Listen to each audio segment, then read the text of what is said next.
Et en cette journée, nous sommes jeudi ? Oui, tout à fait, oui. jeudi 9 avril. Prouvez-le. Bah c'est qu'hier on était mercredi. Ah bah voilà, ça c'est une bonne Et preuve. demain Ça c'était demain vendredi.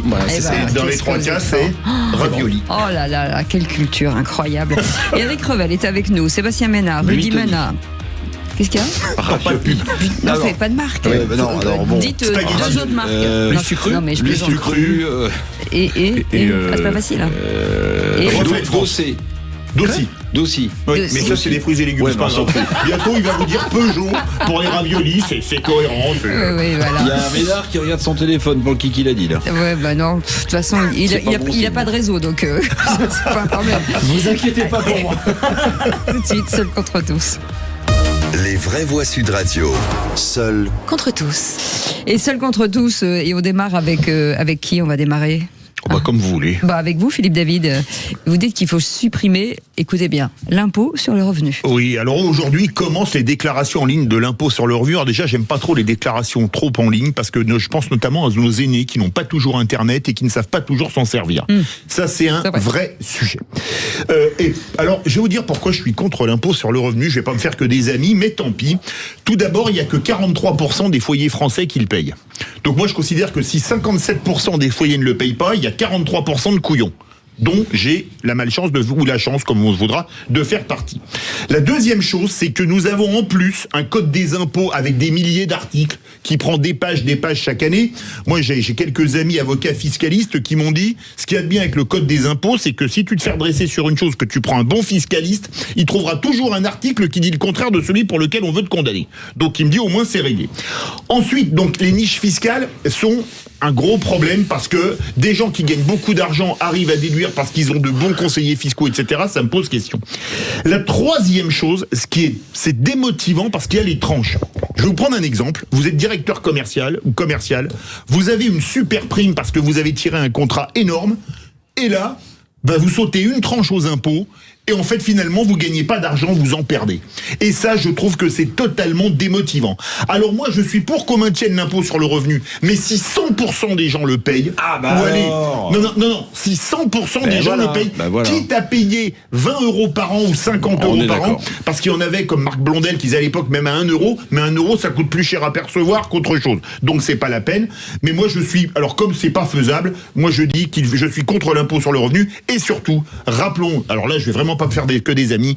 La TVA, c'est un impôt sur le revenu, parce que si vous achetez une Ferrari neuve, vous payez beaucoup de TVA. Si vous achetez une Twingo d'occasion, vous payez pas de TVA. Donc, il faut en finir avec l'impôt sur le revenu. Et pour conclure, un mot très court, il a été créé quand ? À l'été 1914, parce qu'il fallait payer un effort de guerre qu'on voyait arriver. C'est bizarre. 28 juin 14, assassinat de François Ferdinand et de sa femme à Sarajevo. L'impôt sur le revenu est créé 15 jours plus tard, et la guerre démarre 15 jours plus tard encore. Voilà.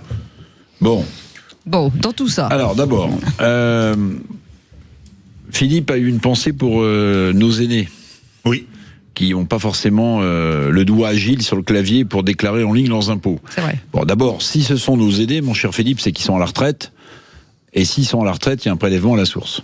Oui, mais il faut faire la déclaration quand même. Oui, d'accord, mais il y a un prélèvement à la source. Donc, si vous voulez, les impôts, ils les ont payés avant. Alors, où je suis tout à fait d'accord avec vous, c'est que vous auriez pu affiner même votre chiffre. Il y a que 43% des foyers français qui payent l'impôt sur le revenu, mais quand vous regardez... 80% est payé par 5%. Exact. 80% de l'impôt sur le revenu en France est payé par 5%. C'est-à-dire que les 5% là, si on continue à les faire fuir à l'étranger, on pourra plus tondre personne. Alors où je suis d'accord avec vous, c'est que même de manière symbolique, puisqu'on veut appartenir à une société, on veut faire nation, je pense que oui, même s'il y a des problèmes de pouvoir d'achat, je pense que ça serait assez judicieux même de payer 5 euros, 10 euros par an d'impôt sur le revenu, même de manière très modeste, mais c'est pas normal que pratiquement 60% des ménages français ne payent pas d'impôt sur le revenu et que 5% payent 80% de l'impôt sur le revenu dans ce pays. Puisque les gens sont pour l'égalité. Voilà une inégalité flagrante. Sébastien Ménard. Il y a le silence là, les macronistes. Non, mais c'est pas. Non, mais les macronistes. On n'est pas macroniste, on est citoyen, on est contribuable, on est chef d'entreprise. Oui. Oui. Non, pas vous. Si. Vous payez pas vos impôts? Écoutez, bon, vas-y, Sébastien. Voilà. Non, l'idée que vous poussez, mon cher Philippe David, elle est pas tenable. Elle est évidemment pas tenable. Je dis pas qu'il faut un peu plus de justesse et de justice au fiscal. Voilà. En même temps. Vous voyez, c'est toujours pareil. Un petit peu, mais pas trop. Un petit peu, pas trop. Beaucoup passionnément à la folie. Vas-y. Et vous allez on y va. voir, c'est pas fini en 2027. Attention. Ce qui est, il me trouble en fait. Ce qu'il faut. Non, mais c'est. Ce qu'il faut. La vérité est toujours compliquée. Bon, allez, on avance, les amis. Vous ne pouvez pas quelque part ne pas collecter d'impôts. À un moment donné, il faut évidemment ces impôts. Moi, je augmente la TVA de 2 ou 3 points. Voilà, c'est très simple. Mais c'est l'impôt le plus injuste. Mais non, c'est le plus juste, tout le monde le paye. Mais quel que soit votre niveau de revenu, vous payez la même chose. Attendez, si vous achetez très cher, vous payez beaucoup. Si vous achetez pas cher, vous payez pas beaucoup. De la Ferrari et de la Clio, pardon. C'est un peu tiré par Philippe David grossit le trait, parce que ce que vous dites, Philippe David, et ça se tient intellectuellement. Ah oui, merci. Ce que je dis, c'est un peu comme. J'ai pas compris, alors. C'est un peu comme le travail. On le dit, on le redit, on le redit. Il n'y a pas assez de gens qui bossent dans notre pays. Voilà, pour des tas de raisons. Il y a des gens qui n'ont pas accès à l'emploi. Il y a des gens qui ne veulent pas y aller, qui ne veulent pas aller dans l'emploi, qui ne veulent pas consentir à l'emploi. Donc il faut que tout le monde paye l'impôt. Je suis complètement d'accord avec vous, mais je ne suis pas d'accord avec vous quand vous dites qu'il faut supprimer l'impôt sur le revenu. Allez, Rudy Mana. Moi, par définition, l'impôt sur le revenu, c'est qu'on a des revenus. Donc en fait, payer l'impôt sur le revenu, si je sais à quoi sert l'argent de ces impôts, ça me dérange pas. Si moi vous me dites vous allez embaucher plus de policiers, plus d'infirmières, plus de pompiers, etc. Moi ça me gêne pas de payer l'impôt sur le revenu puisque j'ai des revenus. Mais aujourd'hui, ce qui me gêne aujourd'hui, vos impôts payent votre salaire. Enfin, je suis pas là pour vous provoquer. Je suis très heureux. Évidemment. C'est pour ça que vous m'avez pas entendu. C'est pour ça que je vous dis que ça me gêne pas de payer l'impôt sur le revenu puisque j'ai des revenus et ça me paraît tout à fait logique. La seule chose qui me gêne, c'est de payer des impôts sur le revenu et de pas savoir à quoi sert cet argent. Parce que si vous savez à quoi sert à 100% de cet argent, ben vous êtes plus fort que nous et là j'aimerais que vous me l'expliquiez. Mais on ne sait pas véritablement. En fait, il y a des injustices. La loi de finances. Il y a des injustices. Ben vous allez nous le dire tout à l'heure. C'est macroniste, quelle arrogance. Monsieur le policier, nul n'est censé ignorer la loi. Donc vous n'êtes pas censé l'ignorer. Moi, si vous me dites que cet argent il sert à embaucher, comme je vous l'ai dit tout à l'heure, davantage de policiers, davantage d'infirmières, moi je suis hyper content de le payer puisque j'ai des revenus et je participe à l'effort national. Effectivement, il peut paraître injuste parfois, mais au moins ça veut dire qu'on participe à l'effort national. Allez, ce sera le mot de la fin puisque c'est le tour d'Éric Revel qui écoutez bien. Macron a fait le bon choix de ne pas engager la France. Ça fait plaisir d'entendre ça. Oui. Oui. Sachant moi qui ai consacré un livre entier au fiasco, j'aurais pu publier un second tome, mais pas de 260 pages, celui-ci de 3 pages, vous voyez, plus réduit, sur une idée que Macron a portée, à mon avis, et il a bien fait. Quand on voit le vide stratégique dans lequel s'est embarqué Donald Trump en Iran, quand on voit ce cessez-le-feu dont on ne sait pas combien de temps il va tenir, d'ailleurs il tient quasiment plus puisque les Israéliens continuent de bombarder le sud Liban à la chasse au Hezbollah et que l'Iran continue de taper avec des missiles sur les monarchies pétrolières, eh bien je me dis que alors certains peuvent considérer que c'est une preuve de lâcheté, de trouille, mais je pense qu'il a bien fait. Il a envoyé une armada avec le porte-avions, vous vous en souvenez, les 8 frégates françaises et quelques frégates européennes. Mais rentrer dans le détroit d'Ormuz, ça aurait été, à mon avis, suicidaire pour une partie de notre marine. Donc je pense que le président de la République a eu raison, même si Trump le vilipende, même si Trump menace de faire exploser l'OTAN, je pense qu'il a eu raison de ne pas nous embarquer dans cette guerre. Est-ce que je suis le seul contre tous ? Non, moi je suis complètement d'accord avec vous. Et soutenons aussi la bonne nouvelle, la vraie bonne nouvelle de ces 48 dernières heures, c'est-à-dire la libération de 2 otages qui étaient quand même embastillés depuis 3 ans. Ouais, ils étaient à l'ambassade de France. Non, mais enfin quand même. Pas depuis 3 ans, depuis 1 an. Un peu, non, un petit peu ils étaient plus. à l'ambassade depuis oui, un c'est an. ça. Mais donc voilà, pour un voyage touristique en Iran, le prix à payer était. C'est un pays à éviter pour le tourisme. Je crois qu'on l'a déjà dit, et on peut donner d'autres adresses. Mais voilà, mais je pense que Macron a été bien inspiré pour des tas de raisons.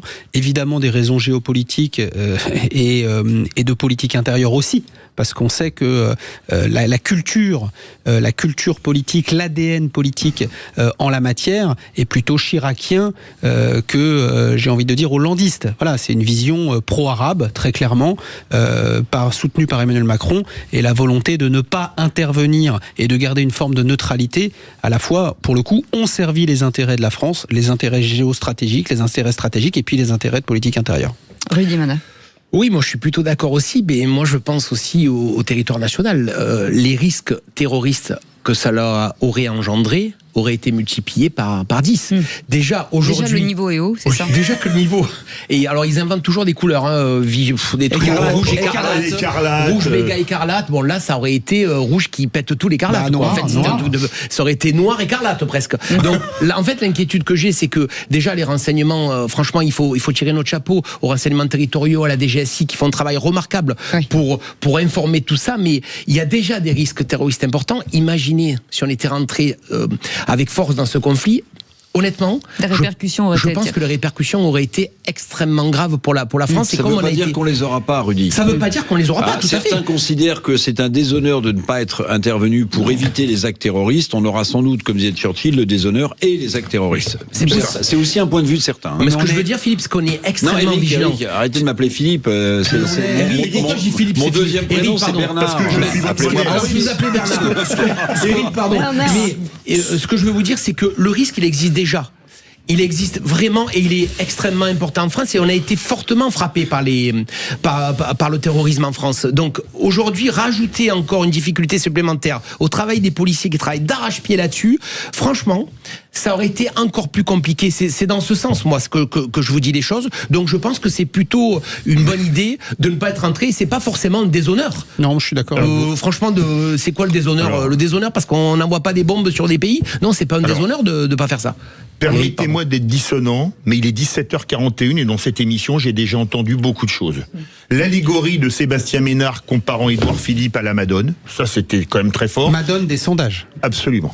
Et la conversion au macronisme d'Éric Revel. Alors celle-là, je m'y attendais pas. Vous y allez fort. Non, alors je sais pas. Je suis un journaliste objectif. Excusez-moi, c'est peut-être l'effet Sébastien Ménard que vous avez côtoyé à peu près 1m30 de différence. Non. Mais en politique étrangère, comme dans le reste d'ailleurs, on sort de l'ambiguïté qui a ses dépens. Oui. Moi, je crois que, nonobstant tous les défauts de Trump, ses outrances, ses propos, notamment sur Abdallah, les propos outranciers, même grossiers qu'il peut tenir, entre les États-Unis et Israël d'un côté, qui sont deux démocraties, et l'Iran des mollahs de l'autre côté, je ne mets pas mon popotin entre deux chaises, je choisis le camp des démocraties et de nos amis, qui sont les États-Unis et Israël. Mais c'est pas le sujet, donc, Philippe. Mais comme l'a dit justement il fallait aussi engager des troupes en Ukraine dans ces cas-là. Vladimir Poutine, c'est pas non plus un monstre. Je vous avoue une chose, il y a une grosse différence, c'est que Vladimir Poutine n'a pas fait couler le sang des Français. Les mollahs iraniens, ils l'ont fait pour nos parachutistes à Beyrouth, ils l'ont fait pour les attentats à Paris. C'est quand même une différence fondamentale. Bien sûr, mais sur le principe, vous engagiez quoi, le Charles de Gaulle à rentrer dans les trois d'Ormuz. Vous pouviez envoyer le Charles de Gaulle plutôt comme Méditerranée. Non, les troupes au sol, c'est une folie pour le moment. Moi, à mon avis, ça va se faire. Donc pour vous, mais là, les Américains iront tout seuls. Je pense que ça va se faire. Pour vous, l'intervention israélo-américaine était finalement pour les Français un prétexte de se venger c'était ça votre approche ? Non, c'est pas mon approche. Mon approche est que quand on a des alliés qui font la guerre à un pays qui a fait couler le sang de nos ressortissants, on a un devoir moral, c'est d'être à leur côté. Oui, mais d'accord, mais 30 ans après, 40 ans après. Ah, bien sûr. D'accord. Never forgive, never forget. Ne jamais oublier, ne jamais pardonner, comme les Américains. Et en parlant de guerre, dans un instant, de façon beaucoup plus légère, et pourtant, ça peut être très grave, l'invasion de nos frelons asiatiques et moustiques tigres qui nous pourrissent la vie. On va en parler dans un instant dans l'Info en Plus. À tout de suite. 17h-20h, les vraies voix Sud Radio. Sud Radio.